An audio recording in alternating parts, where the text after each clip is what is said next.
जय हिंद। नमस्कार दोस्तों, स्वागत है एक नई वीडियो में।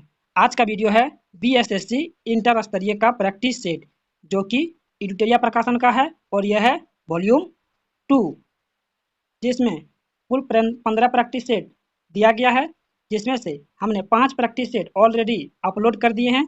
अगर आप लोग नहीं देखें तो प्ले लिस्ट जाके चेक कर सकते हैं, और चैनल पर नए हैं तो प्लीज़ चैनल को सब्सक्राइब कर लें और बेल आइकन को दबा दें ताकि नोटिफिकेशन मिल सके। और आज का जो सेट नंबर है वह है सेट नंबर 6। चलिए देखते हैं सेट नंबर 6 का पहला प्रश्न क्या है। आज का पहला प्रश्न है,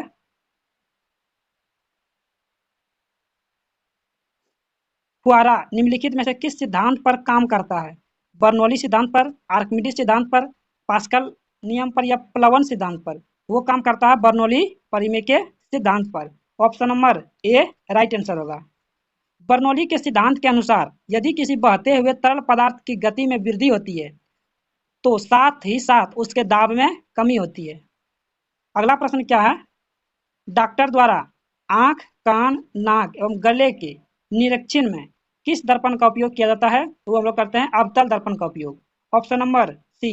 अवतल द्वारा जो बना हुआ प्रतिबिंब होता है वो बड़ा भी होता है, छोटा भी होता है, वास्तविक भी होता है और आभासी भी होता है।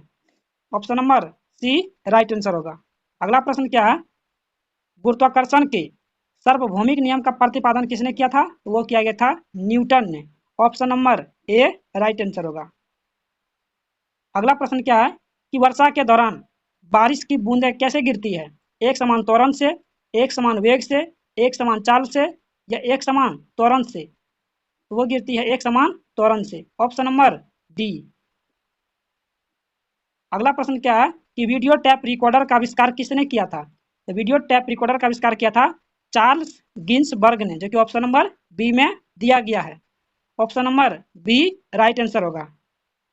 अगला प्रश्न क्या है कि एक्वारेजिया किसका मिश्रण है? एक्वारेजिया हाइड्रोक्लोरिक अम्ल और नाइट्रिक अम्ल का है, जो कि 3:1 के अनुपात में होता है। हाइड्रोक्लोरिक अम्ल 3 के अनुपात में और नाइट्रिक अम्ल 1 के अनुपात में होता है। और एक्वारेजिया को हम लोग क्या कहते हैं? अम्लराज या नाइट्रो हाइड्रोक्लोरिक अम्ल भी कहते हैं, जो गोल्ड और प्लेटिनम को गलाने में सामर्थ्य रखता है।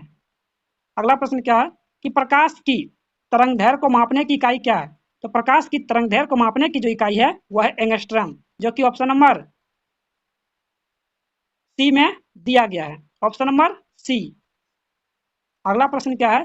किसी आदर्श द्रव की श्यानता कितनी होती है? उसके द्रव्यमान के समान, उसके भार के तुल्य, शून्य या अनंत? क्या होती है? वो होती है शून्य। आदर्श द्रव की श्यानता शून्य होती है। किसी तरल की श्यानता को श्यानता गुणांक द्वारा मापा जाता है, जिसका है सही मात्रक डेकाप्वाइज या प्वाइजली या इसे पास्कल सेकंड भी कहते हैं।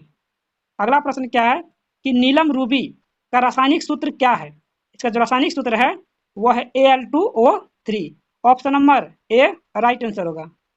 अगला प्रश्न क्या है कि अमोनिया का एक गुण कौन सा है? अमोनिया का एक गुण कौन सा है?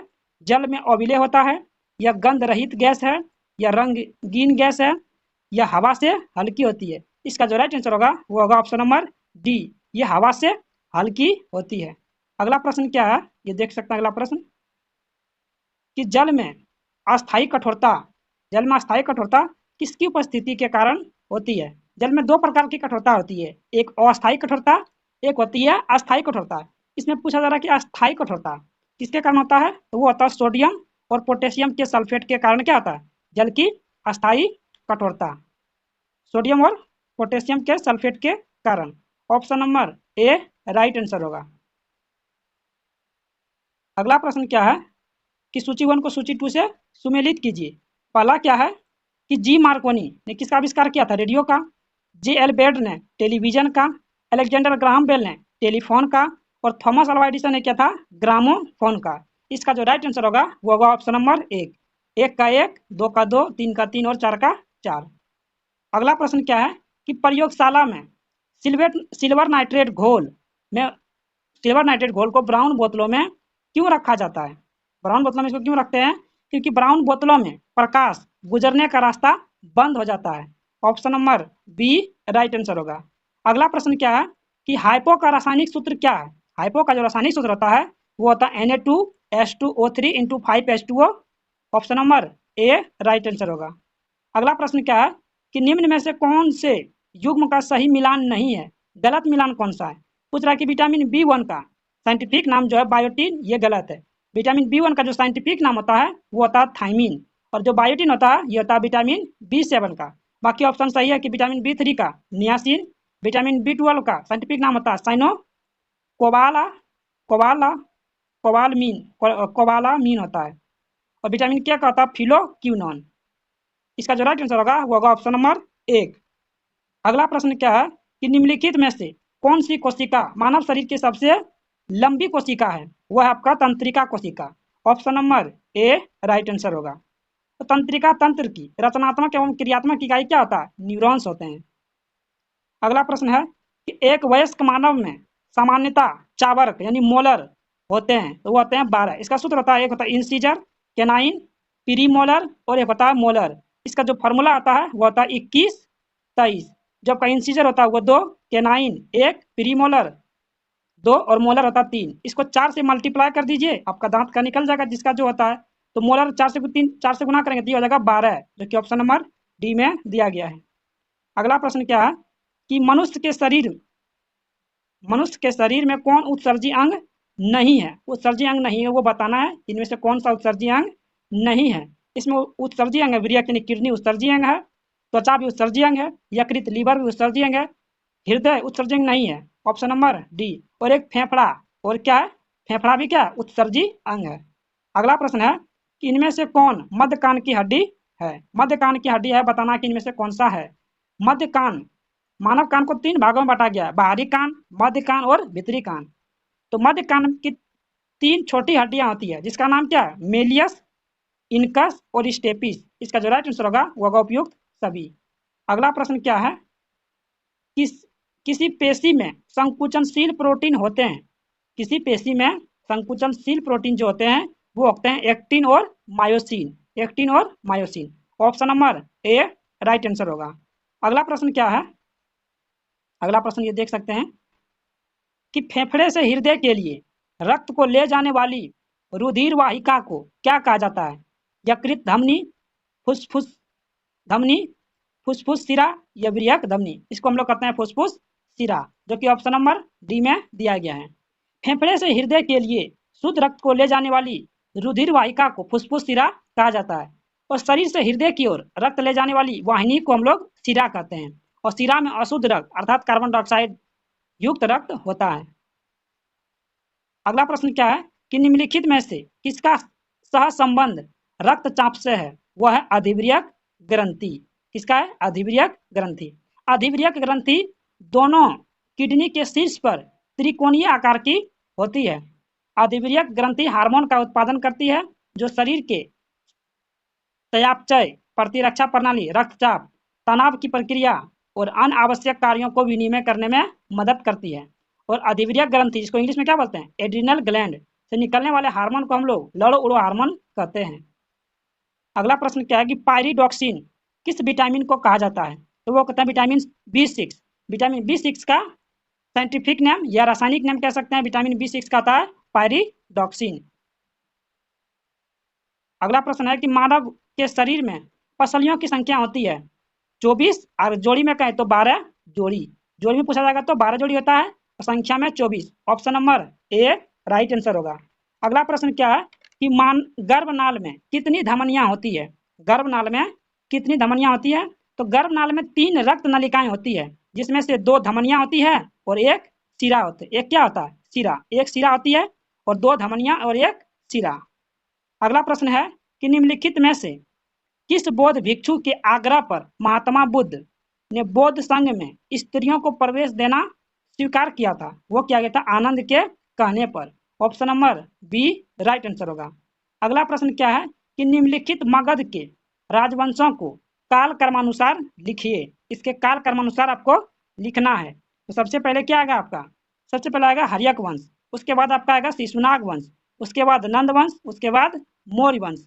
अब देखिए हर्यक वंश, इसका जो शासन काल है, कार्य विधि कह सकते हैं, कार्यकाल, ये है आपका 544 से लेकर के 413 BC। BC मतलब ईसा पूर्व, कह सकते हैं आप ईसा पूर्व।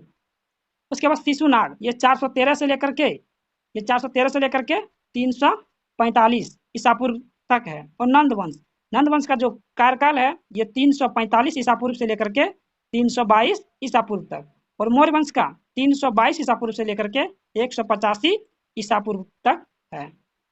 इसका जो राइट आंसर होगा वो होगा ऑप्शन नंबर सी। अगला प्रश्न है कि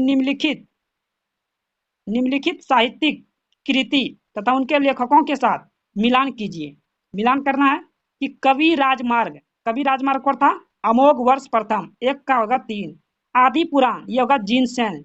और गणित सार संग्रह जो है वह महावीराचार्य, 1 नंबर। और अमोघ वृत्ति ये होगा शाक्तायन, ये 2। इसका जो राइट आंसर होगा वो होगा सी। दिया गया इधर देख सकते हैं यहाँ। इसका पीडीएफ आपको टेलीग्राम चैनल पर मिल जाएगा, वहां से आप जाकर के इसको फिर से लगा सकते हैं। अगला प्रश्न है कि तुर्कान ए चहलगानी का निर्माण किसने किया था? कुतुबुद्दीन ऐबक, इल्तुतमिश, रजिया सुल्तान या बलबन? वो किसने किया था? तो वो किया था इल्तुतमिश ने। Option number B right answer होगा। अगला प्रश्न क्या है कि निम्नलिखित घटनाओं को काल क्रमानुसार व्यवस्थित करना है। काल क्रमानुसार आपको क्या करना है? व्यवस्थित करना है। तो सबसे पहले देखते हैं इसका क्या होगा। तो सबसे पहले आपका होगा सी, रोमन कोलोसियम का पूरा होना। यह कब हुआ था? तो ये 80 ईस्वी में हुआ था। कब हुआ था? 80 ईस्वी में। उसके बाद होगा आपका भारत में गुप्त राजवंश का उदय। वो कब हुआ था? वो हुआ था 4वीं शताब्दी में। कब हुआ था? तो 4वीं शताब्दी में हुआ था। उसके बाद आपका होगा पैगंबर मोहम्मद साहब का जन्म। यह कब हुआ था? 570 ईस्वी में हुआ था। उसके बाद आपका कि पीटर महान रूस का जार बनना। पीटर महान रूस का जो जार बनना है यह कब हुआ था? तो ये इसकी जो अवधि थी वो थी 1682 से लेकर के 1725 ईस्वी तक। इसके मध्य रही थी, इसके मध्य 1682 से 1775 के बीच, 1775 के 1725 के बीच क्या थी? 1725 के बीच। इसका जो राइट आंसर होगा वो होगा ऑप्शन नंबर 1। अगला प्रश्न क्या है कि सूफी संतों एवं उनके विभिन्न सिलसिलों के संबंध में कौन सा विकल्प सही है? पहला विकल्प देख लेते हैं क्या है। तो पहला विकल्प है इसमें कि शेख निजामुद्दीन औलिया, ये कौन था? चिश्ती। उसके बाद बहाउद्दीन जकारिया, ये था सुहरावर्दी था। एक का हो जाएगा 3 और 2 का क्या हो जाएगा? 2 का हो जाएगा 2, 2 का 2। उसके बाद कहता था मियाँ मीर का क्या होगा? कादिर। उसके बाद था अहमद सर हिंदी, ये हो जाएगा नक्शबादी। इसका जो राइट आंसर होगा वो होगा ऑप्शन नंबर बी। इसका बी राइट आंसर होगा, जो कि ऑप्शन नंबर बी में दिया गया है। अगला प्रश्न क्या है कि 1857 की क्रांति सर्वप्रथम कहाँ से प्रारंभ हुई थी? तो वो हुई थी मेरठ से। कब हुई थी? तो 10 मई 1857, 10 मई 1857 से शुरू हुई थी। और भारतवासी 10 मई को प्रत्येक वर्ष क्रांति दिवस के रूप में मनाते हैं। और क्रांति की शुरुआत करने का श्रेय जो है वो मंगल पांडे को जाता है। अगला प्रश्न क्या है कि निम्नलिखित संधियों को काल क्रमानुसार रखिए। काल क्रमानुसार रखना है। सबसे पहले देखते हैं कि सलाबाई की संधि कब हुई थी। सलाबाई की जो संधि हुई थी वो 1782 ईस्वी में हुई थी। उसके बाद थी श्रीरंगपट्टनम की संधि, ये कब हुई थी? तो 1802 ईस्वी में हुई थी, 1802 ईस्वी में। उसके बाद है कि वसीन की संधि, ये कब हुई थी? सॉरी, श्रीरंगपट्टनम की जो संधि हुई थी ये हुई थी 1792 में। कब हुई थी? 1792 ईस्वी में। वसीन की संधि कब हुई थी? तो वही थी 1802 ईस्वी में। कब हुई थी? 1802 ईस्वी में। उसके बाद है कि अमृतसर की संधि, ये कब हुई थी? तो 1809 ईस्वी में, 1809 ईस्वी में। इस प्रकार जो इसका राइट आंसर होगा वो होगा C, option number C right answer होगा। अगला प्रश्न है कि भारतीय राष्ट्रीय कांग्रेस के 1885 में महासचिव कौन थे? तो 1885 में जो महासचिव थे वो थे ए.ओ. ह्यूम। ए.ओ. ह्यूम का जो पूरा नाम है Allan Octavian Hume. Allan Octavian Hume है, जिसकी अब भारतीय राष्ट्रीय कांग्रेस की स्थापना कब हुई थी? तो 28 दिसंबर 1885 ईस्वी में। कहाँ हुई थी? तो मुंबई में। कहाँ हुई थी? मुंबई में हुई थी। अगला प्रश्न है कि डलहौजी के राज हड़प नीति सबसे पहले किस राज्य पर लागू की गई थी? सतारा पर, झांसी पर, अवध पर या जौनपुर पर? जो सबसे पहले किया गया था वो किया गया था सतारा पर। कब किया गया था? तो 1848 ईस्वी में, 1848 ईस्वी में। अगला प्रश्न क्या है ये देख सकते हैं। किस वायसराय के शासनकाल में पहला कारखाना अधिनियम पारित किया गया था? वो पहला कारखाना अधिनियम जो पारित किया गया था लॉर्ड रिपन के कार्यकाल में। लॉर्ड रिपन के कार्यकाल में 1881 ईस्वी में प्रथम कारखाना अधिनियम पारित किया गया था। अगला है कि पंचशील का सिद्धांत निम्नलिखित में से क्या नहीं है? पंचशील सिद्धांत में क्या नहीं है? तो वह है गुट निरपेक्षता नहीं है। बाकी बात शांतिपूर्ण सहअस्तित्व, यह है एक दूसरे की भूभागीय अखंडता और सार्वभौमिक तत्वों का परस्पर सम्मान, ये भी है। एक दूसरे की आंतरिक मामलों में पारस्परिक हस्तक्षेप, ये भी है, जो कि ऑप्शन ए इसका राइट आंसर होगा। अगला प्रश्न क्या है कि मुद्रास्फीति के कारण किसको लाभ होता है? उपभोक्ता को, ऋणदाता को, पेंशन भोगी वर्ग को या ऋणी को? जो लाभ होता है वो होता है आपका ऋणी को। बाकी बात जो हानि होता है तो उपभोक्ता को, ऋणदाता को और पेंशन भोगी को हानि होता है मुद्रास्फीति से, जबकि ऋणी को लाभ होता है। अगला प्रश्न क्या है कि नगद रिजर्व अनुपात जितना कम हो, बैंक द्वारा उधार देने की गुंजाइश उतनी ही बड़ी होगी। Option number A right answer होगा। अगला प्रश्न क्या है कि भारत में पहली जनसंख्या नीति की घोषणा की गई थी, कब की गई थी? 1976 में, 1981 में, 2000 में या 1984 में? कब किया गया था? तो वो किया गया था 1976 में। Option number A right answer होगा। अगला प्रश्न क्या है कि भारतीय संविधान के किस अनुच्छेद के तहत राज्य वित्त आयोग का प्रावधान किया गया है? तो राज्य वित्त आयोग का जो प्रावधान किया गया है वो किया गया आर्टिकल 243 आई के तहत। राज्य के राज्यपाल द्वारा प्रत्येक 5 वर्ष के लिए राज्य वित्त आयोग का गठन किया जाता है और राज्य वित्त आयोग पंचायती राज और नगर पालिका के वित्तीय विषय पर अपना रिपोर्ट पेश करते हैं या पेश रिपोर्ट देते हैं। अगला प्रश्न है कि भारतीय न्यायिक व्यवस्था में जब जनहितवाद यानी याचिका अर्थात पीआईएल की शुरुआत हुई उस समय भारत का मुख्य न्यायाधीश कौन थे? तो वो थे पीएन भगवती। कौन थे? वो थे पीएन भगवती। और पीआईएल की जो अवधारणा लिया गया है वो अमेरिका न्याय तंत्र से ली गई है। कहाँ से ली गई है? तो अमेरिका न्याय तंत्र से ली गई है। अगला प्रश्न है कि इनमें से कौन सा रीट व्यक्तिगत स्वतंत्रता के लिए व्यक्तिगत स्वतंत्रता के रूप में जाना जाता है? वो जानते हैं हम लोग बंदी प्रत्यक्षीकरण, जो कि ऑप्शन नंबर डी में दिया गया है। अगला प्रश्न है कि भारतीय संविधान के संवैधानिक सलाहकार के रूप में किसे जाना जाता है? वैधानिक सलाहकार के रूप में हम जानते हैं बीएन राव को। क्या जानते हैं? बीएन राव को। और प्रारूप समिति के जो अध्यक्ष थे वो डॉक्टर भीमराव अंबेडकर थे। क्या थे? डॉक्टर भीमराव अंबेडकर। अगला प्रश्न क्या है कि भारतीय संविधान में अध्यादेश का प्रावधान किस अधिनियम से लिया गया है? भारत शासन अधिनियम 1935 के तहत, कि रेगुलेटिंग एक्ट 1773 के तहत, कि भारत शासन अधिनियम 1919 के तहत या भारत शासन अधिनियम 1858 के तहत? जो लिया गया अध्यादेश का प्रावधान वो भारत शासन अधिनियम 1935 के तहत। अगला प्रश्न क्या है ये देख सकते हैं। अगला प्रश्न, इनमें से कौन सा मिलान असत्य है? असत्य मिलान को आपको बताना है। इनमें से कौन सा कथन गलत है? पहला कि मौलिक अधिकार भाग 3 में है, बिल्कुल ये सही है। मौलिक अधिकार भाग 3 में है, ये सही है। मौलिक कर्तव्य ये भाग 4 के क में, ये भी सही है। आपात उपबंध जो कि भाग 20 में है, नहीं ये गलत है। भाग 18 में, किसमें है? भाग 18 में। भाग 20 में संविधान संशोधन है। और राजभाषा भाग 17 में, ये भी सही है। पूछ रहा है इसमें से असत्य कौन सा यानी गलत कौन सा है? तो वो है ऑप्शन नंबर सी। अगला प्रश्न है कि राज्य के नीति निर्देशक सिद्धांतों के निम्नलिखित अनुच्छेदों में से कौन सा अंतर्राष्ट्रीय शांति सुरक्षा के सिद्धांत से संबंधित है? वह है article 51। Option number A right answer होगा।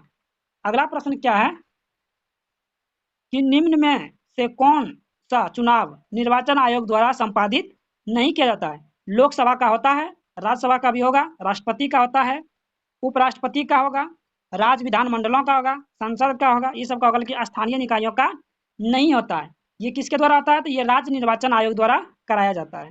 Option number D. अगला प्रश्न है कि भारत की संविधान सभा ने राष्ट्रीय ध्वज को सर्वप्रथम कब स्वीकार किया गया?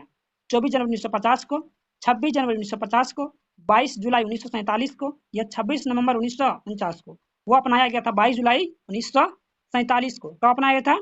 तो संविधान के चौथे अधिवेशन में 22 जुलाई 1947 को अपनाया गया था।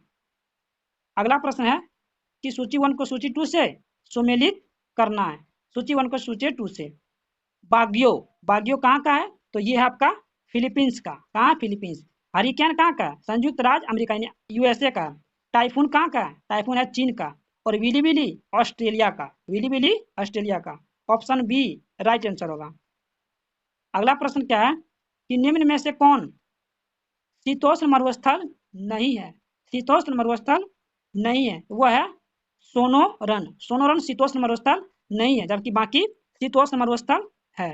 गोबी है, पेंटागोनिया है, नामीब है, जबकि सोनोरन नहीं है। अगला प्रश्न है कि नियाग्रा जलप्रपात किस नदी पर स्थित है? तो नियाग्रा जलप्रपात जो है वह है सेंट लॉरेंस नदी पर, सेंट लॉरेंस नदी पर, जो कि ऑप्शन नंबर सी में दिया गया है। और एंजिल विश्व का सबसे ऊंचा जलप्रपात है। एंजिल विश्व का सबसे ऊंचा जलप्रपात है जिसकी ऊंचाई 979 मीटर है। अगला है कि सतपुड़ा श्रेणी का निर्माण किससे हुआ है? सतपुड़ा श्रेणी का जो निर्माण हुआ है वह हुआ ग्रेनाइट और बेसाल्ट से, जो कि ऑप्शन नंबर सी में दिया गया है। अगला प्रश्न है, देख सकते हैं अगला प्रश्न क्या है। ये है आपका अगला प्रश्न कि निम्न महासागरीय धाराओं में से कौन सी प्रशांत महासागर से संबंधित नहीं है? प्रशांत महासागर से संबंधित नहीं है वह है कनारी। कनारी प्रशांत महासागर से संबंधित नहीं है। यह है उत्तरी उत्तरी अटलांटिक महासागर से संबंधित है, जबकि क्यूरोसिबो ये प्रशांत महासागर से है। कैलिफोर्निया भी प्रशांत महासागर से है। हम्बोल्ट भी प्रशांत महासागर से है। अगला है कि कर्क रेखा किस देश से नहीं गुजरती है? तो कर्क रेखा जो है किस देश से होकर नहीं गुजरती है? वो ईरान से नहीं गुजरती है, बाकी मिस्र से गुजरती है, भारत से भी गुजरती है, म्यांमार से भी गुजरती है, और किसे किसे गुजरती है वो भी देख लेते हैं। हवाई द्वीप से, यूएसए से, बहामास से, मौरितानिया से, अल्जीरिया से, लीबिया, मिस्र, भारत, म्यांमार, ओमान, मेक्सिको, माली, नाइजर, चाड, सऊदी अरब, संयुक्त अरब अमीरात, बांग्लादेश, चीन और ताइवान से गुजरती है। अगला प्रश्न है कि निम्न में से कौन एक भिन्न है, यानी कि कौन सा एक अलग है उसके बारे में बताना है। गुलाबी शहर जयपुर सही है। महलों का शहर बम्बई ये गलत है। महलों का शहर हम लोग कहते हैं कोलकाता को। किसको कहते हैं? कोलकाता को। कोलकाता को कहते हैं। और मुंबई को कहते हैं 7 टापुओं का नगर। बंगाल का शोक दामोदर नदी बिल्कुल सही है। सूर्य नगरी जोधपुर ये भी सही है। पूछ रहा है इनमें से भिन्न कौन सा, तो वह है ऑप्शन नंबर बी। अगला प्रश्न है कि भारत के प्रथम मुख्य न्यायाधीश कौन थे? तो भारत के प्रथम मुख्य न्यायाधीश थे justice Hiralal H J Kania. Justice Hiralal H J Kania. Option number A right answer होगा। अगला प्रश्न क्या है कि ग्रीन पीस क्या है? ग्रीन पीस क्या है? एक कृषि संबंधी संस्था, एक अंतर्राष्ट्रीय शांति सेना, पर्यावरण समर्थकों का एक अंतर्राष्ट्रीय संगठन, या एक कृषक संगठन। इसका जो राइट आंसर होगा वो होगा ऑप्शन नंबर सी, पर्यावरण समर्थकों का एक अंतर्राष्ट्रीय संगठन। अगला प्रश्न देख सकते हैं, मिलान करना है सूची 1 को सूची 2 से मिला करके बताना कि किसका क्या होगा। अब देखिए कि सलीम अली क्या एक पक्षी वैज्ञानिक है, एक का 4 हो जाएगा। ईओ विल्सन क्या है? कीट वैज्ञानिक है। ईओ विल्सन कीट वैज्ञानिक। एम एस स्वामीनाथन क्या है? कृषि वैज्ञानिक। और एम गॉडविल क्या है? पर्यावरण शास्त्री। क्या है? पर्यावरण शास्त्री है। अगला प्रश्न इसका जो राइट आंसर होगा वो होगा ऑप्शन नंबर डी। अगला प्रश्न क्या है कि इंडियन ब्यूरो ऑफ माइंस का मुख्यालय कहाँ अवस्थित है? इंडियन ब्यूरो ऑफ माइंस का जो मुख्यालय है वो है आपका नागपुर में। कहाँ है? नागपुर में है। और इसकी स्थापना कब की गई थी? वो की गई थी 1 मार्च 1948 को। 1 मार्च 1948 को। अगला प्रश्न क्या है कि स्वस्थानीय क्या है? स्वस्थानीय क्या है? वह है वनस्पति या जंतुओं का संरक्षण उनके मूल प्राकृतिक आवास क्षेत्र में करना। Option number A right answer होगा। अगला प्रश्न क्या है, देख सकते हैं अगला प्रश्न क्या है कि राष्ट्रीय पर्यावरण अनुसंधान केंद्र कहाँ स्थित है? राष्ट्रीय पर्यावरण अनुसंधान केंद्र जो है वह है नागपुर में। Option number A right answer. कुछ देख लेते हैं इंपॉर्टेंट। भारतीय वन अनुसंधान केंद्र देहरादून में स्थित है। शुष्क वन अनुसंधान संस्थान जोधपुर में स्थित है। इंदिरा गांधी वानिकी अकादमी देहरादून में है। विश्व वानिकी दिवस कब मनाते हैं? 21 मार्च को। भारतीय वन प्रबंधन संस्थान भोपाल में स्थित है। अगला है कि राजश्री नाम से किसे जाना जाता है? तो राजश्री नाम से जो हम लोग जानते हैं वो जानते हैं पुरुषोत्तम दास टंडन को। Option number C. और कुछ देख लेते हैं जैसे पंडित मदन मोहन मालवीय, इसको हम लोग महा महामना के नाम से जानते हैं। महामना के नाम से जाना जाता है। उसी प्रकार हम लोग देख लेते हैं एम एस गोलवलकर को हम लोग गुरुजी के नाम से जानते हैं। रविन्द्रनाथ टैगोर को गुरुदेव के नाम से जानते हैं। अगला प्रश्न क्या है कि निम्नलिखित में से कौन उष्णकटिबंधीय घास भूमि है? उष्णकटिबंधीय जो घास भूमि है वह है llanos. Option number A right answer होगा। अगला प्रश्न क्या है कि विश्व बैंक का मुख्यालय कहाँ स्थित है? तो विश्व बैंक का जो मुख्यालय है वह है वाशिंगटन डीसी में। और इसकी स्थापना कब हुई थी? तो वो हुई थी जुलाई 1944 में। कब हुई थी? जुलाई 1944 में। अगला प्रश्न है कि हाल ही में नियुक्त किए गए मुख्यमंत्री के संबंध में कौन सा सही सुमेलित है? दूसरा, कृष्णदेव राय छत्तीसगढ़ के मुख्यमंत्री, बिल्कुल सही है। मोहन यादव मध्य प्रदेश के मुख्यमंत्री, ये भी सही है। भजन लाल शर्मा राजस्थान के मुख्यमंत्री, ये भी सही है। तो होगा इनमें से सभी, ऑप्शन नंबर डी। अगला प्रश्न क्या है कि डेविस कप 2023 का खिताब ऑस्ट्रेलिया को हराकर किस देश ने अपने नाम किया है? तो वो किया गया है इटली ने। किसने किया है? इटली ने ऑस्ट्रेलिया को हराकर अपने नाम किया गया है। अगला प्रश्न है कि दिसंबर 2023 में देश की पहली हिमालयी एयर सफारी की शुरुआत किस राज्य में की गई है? वो किया गया हिमाचल प्रदेश में। कहाँ किया गया है? हिमाचल, सॉरी इसका डी होगा, उत्तराखंड में। कहाँ किया गया है? उत्तराखंड में। दिसंबर 2023 में देश की पहली हिमालयी एयर सफारी की शुरुआत जो की गई है वो की गई है उत्तराखंड में। अगला प्रश्न है कि हिंद महासागर और दक्षिण लाल सागर में हूती विद्रोहियों द्वारा समुद्री जहाजों को निशाना बनाया गया। हूती विद्रोहियों का संबंध किस देश से है? तो वो है किससे? यमन से। Option number C right answer होगा। अगला प्रश्न है कि निम्नलिखित में से किसके द्वारा मछुआरों की सुरक्षा बढ़ाने के लिए एक डिस्ट्रैक्ट अलर्ट ट्रांसमीटर विकसित किया गया है? तो वो किया गया है इसरो ने। किसने किया है? इसरो ने किया है। अगला प्रश्न है कि हाल ही में बीसीसीआई ने किस पूर्व क्रिकेटर की जर्सी को रिटायर करने का निर्णय लिया गया है? तो वो किया गया महेंद्र सिंह धोनी को। और इसके कौन से नंबर के जर्सी है? तो वह है 7 नंबर के। कौन से हैं? 7 नंबर के। इससे पहले सचिन तेंदुलकर की जर्सी को रिटायर किया गया है जो कि 10 नंबर के थे। कितने नंबर के थे? तो 10 नंबर के। अगला प्रश्न है कि जनवरी 2024 में किस राज्य के हट्टी समुदाय को अनुसूचित जनजाति यानी एसटी का दर्जा प्रदान किया गया है? वो किस राज्य ने किया है? तो वो क्या है? Himachal Pradesh. Option number B right answer होगा।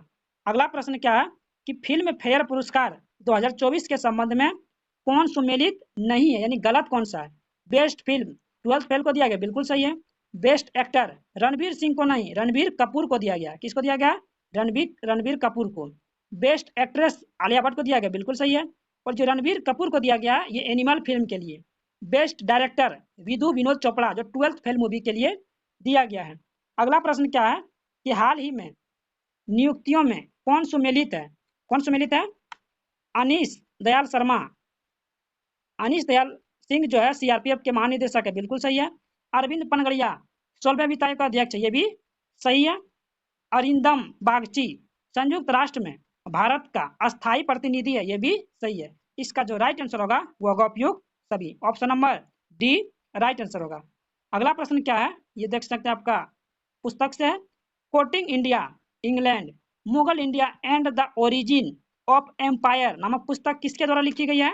तो वो लिखी गई है Nandini Das. Option number C right answer होगा। तो ये था आपका बीएसएससी इंटर स्तरीय का प्रैक्टिस सेट।